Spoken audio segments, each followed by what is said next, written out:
อันนี้แจงเลย แกงมาตัวเกี่ยเนาะได้แล้วสบายนะเฮานะแน่นบ่ต้องแบบเป็นในตู้คือมือแค่นึง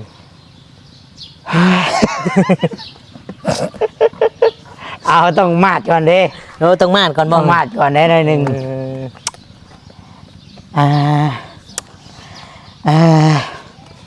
พอได้เนาะเป็นอะไรเฮ้ย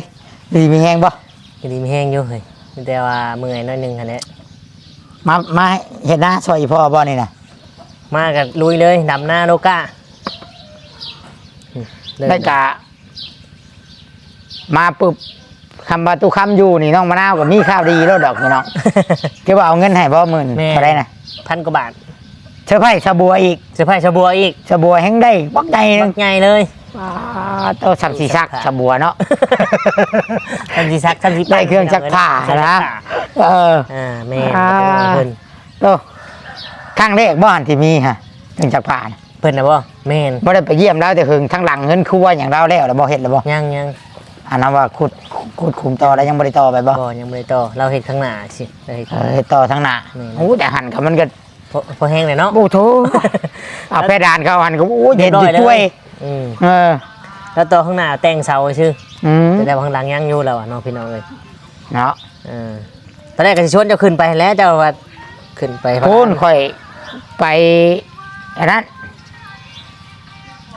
ไปพานโมนี่เมื่อหาไม่เท่าเพิ่นไปย่ำไปเหยียบพานลานไปย่ำไปเยี่ยมเนาะเยี่ยมไม่เท่าเยี่ยมแม่ของเมียนะพี่น้องเลยมาดูไปแม่นเลยมันโบปัญหาดอกมันโบปัญหาดอกเวียกเฮามันเวียกหลายทางเนาะแม่นโบปัญหา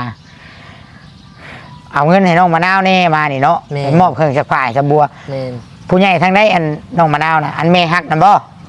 แม่น้องมะนาวเนี่ยเป็นแม่เพื่อนที่เคยซอยเราเข้าใจแล้วที่เคยซอยเราเห็นแล้วเอาอยู่เห็นน้องมะนาวเอาอยู่แล้วก็ฝากถึงตู้ชิดน้ำยูเราน้องเราโทรมาเพราะว่าเราโฟนเราเที่ยวโฟนนะบอกว่าโฟนที่ว่าส่งไปหาน้องเตอแต่ว่าน้องเตอบอกคอยฮับและน้องเตอกะบ่ได้คอยบอกน้องมะนาวพอตู้ชิดไปเราไปคุยแหละน้องมะนาวนี่บ่ฮู้เรื่องยังเรากะอยากคุยอยากว่าแหละแล้วก็ฝากถึงแหละแต่ว่าทั้งน้องเตอนะบ่ฮับสายแล้วก็บ่มาว่ากับน้องมะนาวเท่าเตอแล้วแบบแล้วสิเป็นคนแบบว่าขี้อายเนี่ยนะบ่ง่ายซะแบบงูงิบเนาะจักช่วยแบบลิ้นนะไม่ได้กับลิ้นโลกส่วนตัวเห็นกล้องนี่อยากเล่นบ่เลยแบบน้องแดงกี้เนาะว่าอะไรกันเนาะแม่น้องแดงนี่ตู้ซิดเพจ YouTube ทำอีดโหลดตู้ซิดไปกับตู้คำแม่นนะครับตู้เวียงบ่แม่ค่อยตอนแรกค่อยเข้าไปเจ้าพาค่อยไปบ้านทางบ้านห้วยย่างทำอิฐไทยเขาแม่นพิษเขตบ่อแซนนะเล็กๆเนาะแล้วก็ทายน้องแดงบ้านนี่น้องแดงนี่อ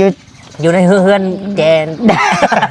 อยู่ในอันเจอันนั้นผู้ใดพี่น้องคือว่าได้ข่าวเอาผัวบ่เอาแล้วป้ากุยเติมเรียกว่าต่างประเทศผู้ใดนี่ใดโอ้ USA ฮักข่าวปิดข่าวเงียบกิ๊บปิดข่าวให้ปิดข่าวญาติเขาได้เงินขะดองน้ำเห็นอยู่เนาะพี่น้องติดตามมันเกิดคือว่าเป็นเหตุผลของทางผัวเพิ่นเราอยากออกสื่อเนาะกับบ่ฮู้แล้วบ่ฮู้เนาะหักเอาเมียทั้งที่นี่เนาะมันก็ต้องอย่างยิ่งใหญ่เลยเนาะเจ้าบ่าวเจ้าสาวบ่แต่ว่าทั้งที่คือสมมุติคือข่อยนี่เพราะว่าคะแนนว่าเมียเฮาฮู้ว่าผู้ใดที่เคยซอยเมียเฮาตอนทุกอย่างลำบากนี่คือเฮานี่เฮายังพามือหาเนาะคือเจ้าแนบแบบเวลาบางเวียกมาบ้านกันยังพาเมียมือบ้านเนาะนั่นคือบุญคุณที่พ่อแม่ที่เฮาบ่ลืมบุญคุณไอ้น้องคือไอ้หักก็ดีเฮาก็ไปเยี่ยมไปยามแม่นเฮาได้ดีเฮาด้วยทุกอย่างบ่แม่นว่ายามตกทุกข์ได้ยากเฮาจังบอกยามเฮาได้ดีเฮาก็ต้องบอกคือกันส่งข่าวบอกเพิ่นว่าได้แต่อันนี้หรือว่าง่ายกะเราอาจได้ดีแต่เราอาจสิลืมบ้านซะลืมนึกถึงลืมแต่ว่าเขาก็แสดงความยินดีนำบริวารเพิ่นมาฮอดมาถึงนะบ่ตู่ด้วยนี่มาแล้วมาเอามายุ่นกันแล้วโอ้ผัวเราก็อยู่เฮือนตีปัจจุบันนี้บ่ฮิตคลองบ้านเขากะ คำสู่คอแล้วก็ว่าไงสู่คอเลย ต้องแต่ง แล้วก็จดแบบต้านเนาะสู่คออะไรก็ จะเป็นทำรถนั่นแหละพี่น้องเนาะ ฮีดบัดนี้เรื่องฮีดก็ต้องได้อยู่3 มื้อได้นอนเนาะอยู่เพื่อนเจ้า3 มื้อ3 มื้อหมอยไปใช้ แม่น หมอยเดินทางให้อยู่แต่ ในเฮือน ในเฮือนกับผัวกับเมีย แม่นไปเวียกไปงานอยู่แต่ก็ต้องมานอนอยู่เฮือน แมน อืม อันนั้นเป็นฮีดคล้องอ่ะนะ ที่คลองประเพณี แล้วก็เรื่องอันนั้นได้สตุ อันไหนตุเอาเรื่องที่ข่อยลงคลิปนะบ่ แมน เรื่องราวมันก็ เรื่องที่ว่าคนลาวถึกแทงอะนะ ที่ออกข่าวอะเนาะก็เป็น เคยมีเรื่องกันมาบ่ผู้กับผู้ก่อเหตุนะ ปัจจุบันนะบ่ที่ว่า กับผู้ตายนะ ผู้ตายนะคู่กรณีน่ะเนาะตู้ค่ำกับโบฮู้รายละเอียดครับหรอกพี่น้องเนาะแต่ว่าก็เฮ็ดเวียกใกล้ๆกันยามวันหยุดหยังก็มากินข้าวกินน้ำจำปากันกับแบบกับตู้ซิดสิแหละมื้อก่อนเราสิเสียชีวิตเนี่ยก็คุยกันอยู่เนาะเราว่าวันอาทิตย์นี้หยุดงานได้สิเข้าไปเล่นน้ำเด้อเรา เที่ยว อ่า ไปนั่งลิ้นกินต้มท่อมกินเบียร์กินหยังแหละ กินข้าวแล้ว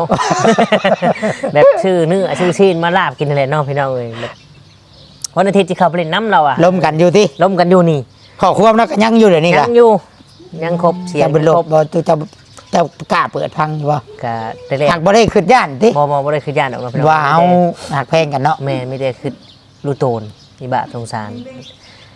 แต่เป็นอะไรบัดนี่หลังจาก หลั นั้น งจากที่ค่ำมาเลยพากันเข้านอน แล้วคายนั้นแล้วออกเหตุงานน่ะรอบยังเราออกเหตุงานน่ะ รอบเช้า ออกตอน7 โมงเช้า6 โมงแรงเขาตอน6 โมงแรงเราก็กำลังเข้าหั่นแหละก็โทรมาบอกว่าเสียชีวิต ช่วงชั้นนี้บ่ แม่นซ้ำ ที่ นี่แหละ ถึกก่อเหตุเนาะ แม่น สะดวกเนาะ สะดวก มันบัดสีมืดไว้ได้อยู่กรุงเทพเพราะว่าตึก แม่น หยังกระลายมันบ่คือบ้านเฮามันแจ้งมันมีหยังบัง คู่กรณีคู่ทำกันกับคู่จักกัน เป็นลูกค้ากันชื่อ เห็นกันคู่มื้อ เห็นกันเสมอตอนเช้าตอนแรงเห็นกันเสมอซึ่งผู้ตายนั่นก็เล่ากับเป็นคนแบบเงียบๆแบบบุคคลชุงชิงกับใครดอกเราก็เอาลูกเอาเมียแล้วลงไปอยู่น้ำอยู่ห้องเลี้ยงลูกเลี้ยงเมียแหละพี่น้องเอ๋ยเนาะ อ่า และบัดนี้ผู้คู่กรณีน่ะหึงเมียคือว่าสิแหละ อืม เมียออกมาให้สัมภาษณ์ว่าหึงอันผู้เมียน่ะสั่ง บัดเมียเราบัดนี้ฮอดเมียเรา หอดเมียแล้วเนาะ อืม ก็มาสั่งของเป็นลูกค้าประจำเมียเราก็50 ปีแล้วตู้ เมียผู้ก่อเหตุนะบ่ แม่นเมียผู้ก่อเหตุผู้ที่ลงมือแทงนี่ ผู้ก่อเหตุนี่ห่วงเมีย นั่งกินเหล้าเนาะพี่น้องนั่งกินเหล้าอยู่ข้างหลังไปชิเละมันเป็นหน้าทางเป็นซอยหมู่บ้านได้เป็นสลัมเนาะแล้วก็เราว่าพี่เอาอะไรไหมพรุ่งนี้ เราเว้าดังบัดนี้ เราเรียกครับพรุ่งนี้เอาหอมแดงแล้วก็ หอมแดง ผักชีต้นหอม ผักชีต้นหอม หรือว่าพริกแห้ง พริกแห้ง ผัวบอกบ้ายัง หอมแก้ม อ้าวมึงสิมาหอมกันยังนามยังประมาณนี้แล้วก็เลยออกไปดักอยู่ทางที่เราสิเมือน่ะก็แทงเข้าไป บ่ได้ถามก่อนอีก บ่ได้ทำยัง ว่ามึงเว้าหยังหอมก็บ่ได้ถามมึงหอมแก้มหอมก้นเมียกูก็บ่ได้ถาม บ่ได้ทำแทงตัดขั้วหัวใจเลือดออกเลย มายังแทงน่ะใช่อัน กั นั้น นใช่ คือว่ากันไกลตัวเอ้ย มีตั แล้ ด วแทงแล้วก็เราก็ยืนเบิ่งเด้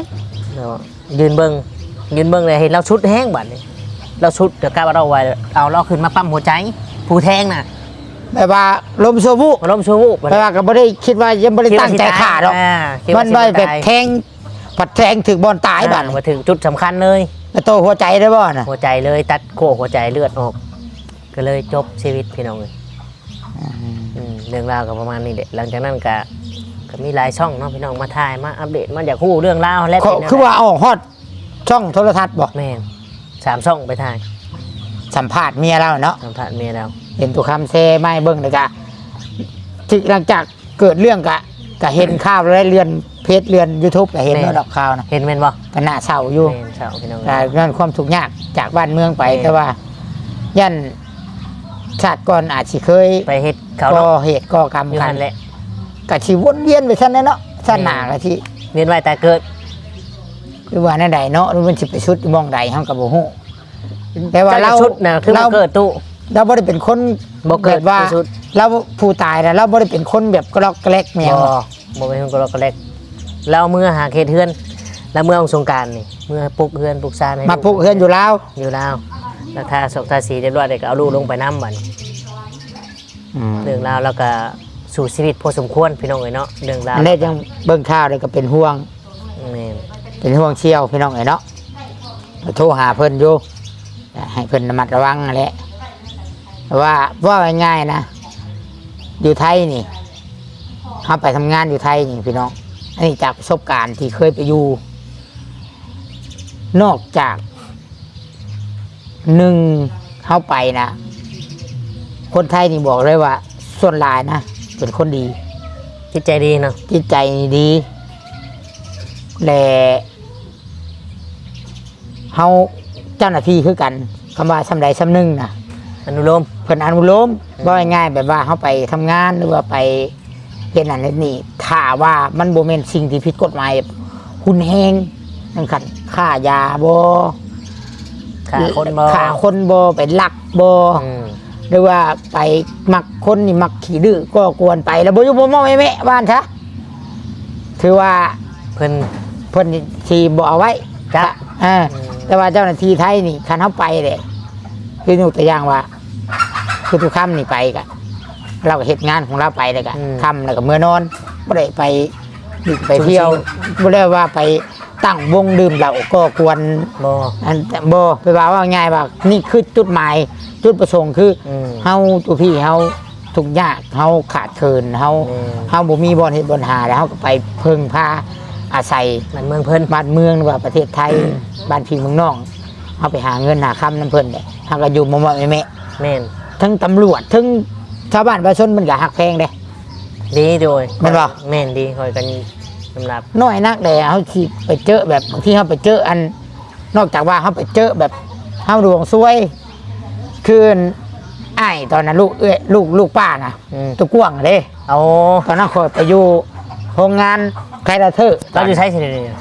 อยู่จากบทตอนนั้นอยู่เขตบางบอนน้องแคมตอนนั้นคือจะออกมากินข้าวพากันออกไปกินข้าว กับตัวกว้างนะ คอยออกมาก่อนตัวกว้างไงย่างออกมาตำหลังแต่โรงงานน่ะย่างไปกายวงเบียร์นะวงเขากินเหล้ากินเบียร์เลย เจ้ากับจิประเทศยังบ่ เขาเมาย่างกายเลยแนมเบิงชื่อแนมเบิงบุกคือเราอาจจะแนมเบิงคนกินเบียร์ได้เนาะ เนมชื่อรถนำมาบาทเนี่ย นำมาฮอดบงจุ่มข่อยกินข้าวนี่ก็งงเนี่ยมาหลุดเฮ้ยอันนั้นเอามาดิวะแต่ว่า เรียกตัวกว้างนะ ไรครับพี่วะ เขาว่าเฮ้ยมึงติดหนี่กูเปล่าแต่ว่าเขาอยากหาเรื่องนะแต่ว่าเขาเมาเนี่ยนี่แต่คันว่าการหากบางคนกับเมากับแห้งดีเนาะส่วนดื่มแต่ว่า อันนี้แบบคำว่าดวงเขาช่วยสุดแล้วคือตบหน้าไปวะแล้ว เจ้าแก้ประธานในตู้บัน วันนี้มีคนเห็นมีผู้หญิงมีเจ้าของร้านขายข้าวหมดแล้วเพิ่นเป็นคนไทยอย่างแน่เนอะเพิ่นเห็นเพราะว่าเพิ่นก็ข่าวมาหามเอาไปตบน้องเขาทำไม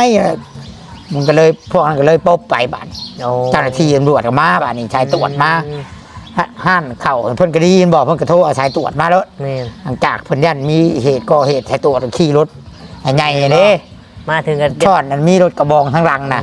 มาพวกนั้นหนีแล้วบ่ไปแล้วพวกอันที่ตีนะพวกเปิดแดกพอดี ถ้าว่าเจ้าอยู่2 คนเจ้าจังหวัดนั่นไปจักตู้บ่ ยันแจมอยู่ แต่สิบทางไหนเนาะ โอ้ ก็มีแต่ขอโทษเนี่ย ขอโทษพี่ขอโทษเลยเนาะ ขอโทษครับว่าพวกผมทำอะไรผิดครับขับบริชนไหน บ่ได้ชนเลย แต่ว่าข้างเดียวนั่นแต่ไปอยู่ไทยหลังจากนั้นกะไปมาๆนี่กะบ่ได้มียัง แม่น เกิดขึ้นดอก ปกติเนาะ แม่นเฮากะฮู้ว่าเฮาไปแบบใดเฮาอยู่แบบใดเฮาควรสิวางตัวแบบใดเนาะ แม่น บ่ง่ายใช่พี่น้องเฮาน่ะควรสิวางตัวแบบใดเพราะว่าเฮาไปอยู่ไทยน่ะเฮาต้องฮู้ว่าเฮาไปหยังบัดนี้แม่นบ่ เอาไปเห็นยังจุดประสงค์เขา คันเฮาไปดิ่งไปเที่ยวกันยังว่าเฮาไป อีกแบบนึง เฮาตั้งใจแบบเฮารวยบ่เฮาไปเที่ยวมันสิมีสถานที่เที่ยวต่างหาก แม่น แม่นบ่ แม่น เทคบาร์พับทะเลมีหยัง มีหลายคือกันบาง ปรา เที่ ก ย ฏ ว ปล่อยเต็มที่ แม่น มันสิมีการ์ดมีเจ้าหน้าที่เพิ่นเบิ่งให้เฮาอยู่ ถูกต้อง แต่ก็จะไปอันนั้นหลายเด้อผมว่ามีการ์ดมีไปก็แก้เชื่อ กูมีการบ่ย่านบ่ดิ บ่ได้อีกเด้นะกะ ก็บ่ได้อีก พอดีพองาม อ่ บ้านจ้ะ พองามเห็นอย่างนั้นเนาะ แอน นั่นแหละพี่น้องเอ้ยเรื่องราว จะมามือนี่พี่น้องตัวชิดมีข่าวดีเด้ ก็ดียังตั ตัว วคำเพิ่นเลี้ยงวันนี้เพิ่นเลี้ยงเป็ดภาษาไทยกับเป็ดเลยเนาะ เป็ดเป็ดคือกัน ตัวคำซื้อเป็ดให้กินพี่น้องมื้อนี้เบิด 1,000อันใดเป็นเงินบาทกะ เลย 1,000 บาทกำลังถ่าทีมงานอยู่เดี๋ยวนี้ ก็เลยนั่งโอ้ลม กับ FC นำเนาะ แม่น กับทีมงานเฮานำตัวเด่นก็กำลังมาคือว่า เหลือ3คนบ่4เนาะ 4 เหลือ4ตะกี้มี คน 5ตะกี้มี5เดี๋ยวนี้เหลือแต่ตู้ซิดตู้คำ ตู้ ตู้สี 4 ตู้เด่นว่าดอกตู้สีนะอยู่แต่ให้แต่ นะ อยู่แต่นะ โทรชวนกลับไปบ่ชวน แล้วมักกินไปไหมอีกตัวนะ แล้วมักต้มไปไหมอีกตัวนะ โทรชวนแล้วก็ไปบ่ ทีม ชวน งานเสือใบเอ้นั่นน่ะ ทีมงานเสือใบว่า เสือใบเอ้นั่นน่ะ คือว่าเปิดไอ้ห้องก่อนประชุมใหม่แล้วว่ะ เรายากหรอกอันน่ะเรา แม่น เราแบบว่าเราบ่ง่ายกะมุ้ยพิษมีไฟต่อหมู แม่นบ่มีพิษมีภัยพี่น้อง อ่า เนาะแต่อย่าไปเอาพิษให้เราได้ เพราะว่าบ่ง่ายอ่ะชุมเฮาก็อยู่ในส่วนของชุมเฮา แม่น พี่น้องชุมเฮาตู้คำตู้ซิดตู้เด่นกะ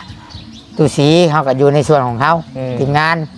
เราก็บ่ได้ไปก้าวไก่ไผ นอกจากเฮามีเวียกร่วมกันก็ไป แม่ กันเนาะ แม่นแล้วก็คิดว่าทุกสิ่งทุกอย่างที่พวกเฮาเจอพวกเฮาพบมา มัน เฮากับมี บทเรียนประส เป็ บ นบ กา ท รณ์ เรียนเจอหลายพี่น้องเจอมาหลายสิ่งหลายอย่างปะทะอย่างกับปะทะมาเบิดเลยสิ่งน้อยสิ่งใหญ่ปะทะมาเบิดหูเบิดได้ไรเป็นได้ไรหูเบิดเจอมาเบิดบ่ว่าสิโลกโซเชียลโลกความจริงนะเจอมาเบิด ยกเบิ่งดอกเบิ่งดัง เจอมาเบิด จนคุมือนี่กะพอเป็นแบบอยู่ในโลกความจริงบ่แบบว่าบ่ฉาง เบียด ภาพ เบียน บ่ตอแลบ่เบียดเบียนฮักกับฮักมักกับมักบ่มักบ่มักกับบ่เบิ่งได้ข่อยเว้าได้เดี๋ยวนี้ มีแต่ปล่อยวาง คอมเมนต์แห้งๆมากอะ ชวนกลับ มีแต่ขออนุญาต FC เฮาผู้ใดคอมเมนต์ดีเฮาคอมเมนต์ดีตอบถาม แม่น ผู้ใดด่าชวนคืน ง่ายๆต้องง่ายว่าพ่อมบวกอะนะบัดนี้มีว่าตะกี้นี่อาศัยคิดว่าอาศัยอยากถ่ายกินน้ำ YouTube อืม บัดนี้ได้ซะ อาศัยอยากถ่ายกินน้ำ YouTube แบบว่าเอา YouTube เป็นอาชีพ ยอดบอกยอดวิวนี่บ่ตู่ ไผด่ากันย่อมือนบ บัดนี้มันโมเมนต์แล้ว แค่อยากให้สไตล์ ไปสร้างภาพแต่ย่อมือนบแต่จากตอบโต้ยังกับบ่ได้ใจเย็นๆเพราะว่าย่านเพิ่นบ่เบิ่งกูมือนี่จักเบิ่งกับเบิ่งบ่อยากเบิ่งกะ แล้วเนาะ กะเบิ่ง แม่ กะบ่เบิ่งกะบ่ว่าหยัง เพราะว่าคนมันบ่อยากเบิ่งบ่มักให้จังไดเขาก็บ่เบิ่งเนาะตู่เนาะ แต่มันสิมีอยู่มันสิมีอันสายเถื่อน FC มันบ่ได้เข้ามาเบิ่งเบิดดอก มันเข้ามาแล้วมันคอมเมนต์แล้วมันก็ออกไปแล้ว แค่เขามาคอมเมนต์ให้เฮา มันบ่อยากเบิ่งหรอก สียหาย มันกะผากบอกแล้วคลิปบ้านชื่อนี่ผากบอกมันอยู่ บอกแล้วบ่ บอกแล้วไม่ต้องคอมเมนต์ คัดหูคัดตาได้โทรมาโลดเบอร์ก็มีเฟซบุ๊กก็มี ลงให้เบิดเลย จะกินเบียร์ก็มาหาได้ซื้อให้กินท้องใจอะไรถามมาได้ตอบให้ ต่อรถเนาะ บ่ยากกูมือนี่บ่ยากนะ ดีมากคือทุกคำเบ้าหมักด้านใดก็เอามาโลดด้านนั้นน่ะเนาะง่ายๆสบายๆพี่น้องมันจะว่าคอแห้งได้เลยเปล่าล่ะ เขาแห้งแล้วบ่ เบียร์เย็นเนาะ เย็นแก้เมื่อยเนาะตู่เนาะ โอ้แก้มปิ้งเพชรจะได้ถ่ายภาพบรรยากาศให้เบิ่ง แมน แต่ว่าเว่ากันมีสปิริตอยู่มื้อนี้สิกินหม่อยเกินแก๊สหนึง แมนเบิดสำนั้นเนาะ เอาเบียร์ปองกินพอดีมีแห้งนอนม่วนนะบ่อะไรกัน เรียบร้อย เฮิงได้ข่อยก็บ่ได้กิน บ่ แต่สงกรานต์เอ้ยบุญใหญ่ บุญใหญ่ถึงเติมแล้วบุญใหญ่ บุญใหญ่เดือนหนึงพอดีเดือนหนึงบ่กลัวได้เนาะเดือนหนึง กลัวแล้วเดือนกลัวเกิน2 เดือนแล้วจัง บุญใหญ่ก็เดือน4เนาะท้ายเดือน4เนาะเดือนนี้เดือน6แหละ เดือน6เดือน7เลย พอดี2เดือนเนาะ 2 เดือน พุ่นแหละข่อยก็ โดนกี่เทื่อนึง กินอยู่อันน้ำป่องแต่ว่าแบบถึงโดดีนั่นแต่พุ่นแหละแต่ แบบถึง 3 โมงเช้าได้พี่น้องแจ้งได้มื้อน่ะ หมู่คู่เนาะ เอามาเปิดต่ออยู่หน้าห้องซีนี่อยู่บุญเนี่ยกินจูดลงไพ่อยู่บุญแล้วเลย ขึ้นมาต่อเทื่อ หมู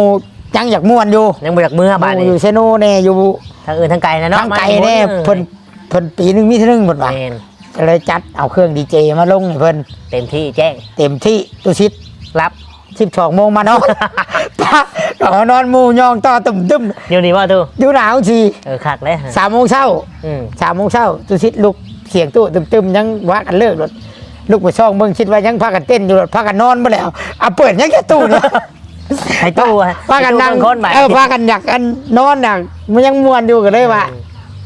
อันแยกย้ายอะโอกาสหน้าพ่อกันไหม แม่น กับแบบนั้นในชีวิตคนเฮาพี่น้อง มีมวลมีกินเนาะ หักพวกหมู่คู่หักเพลงกันเนาะ ช่ำมานำให้คนบ้านเดียวกันอีกแนมหน้ากันบ่ติดเลยจนฮอดมือตายถามว่าบ่คิดกะคักกันนะ แม่น เนาะแต่ว่าสำหรับตัวชิดตัวค่ำนี่คือคักแล้ว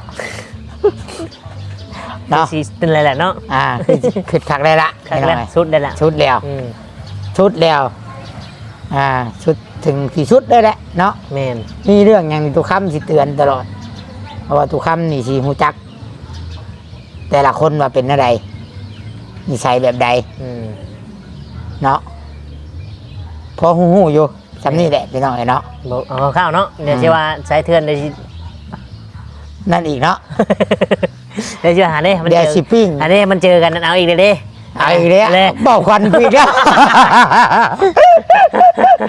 จักก็ยังเขาก็ยังกับ หา ปิ้ จะ ง เข้ายังขนาด แต่FC ค่อยเข้าใจแล้ว เข้าใจแล้วป่ะ ใจแล้ว FC ค่อยนะ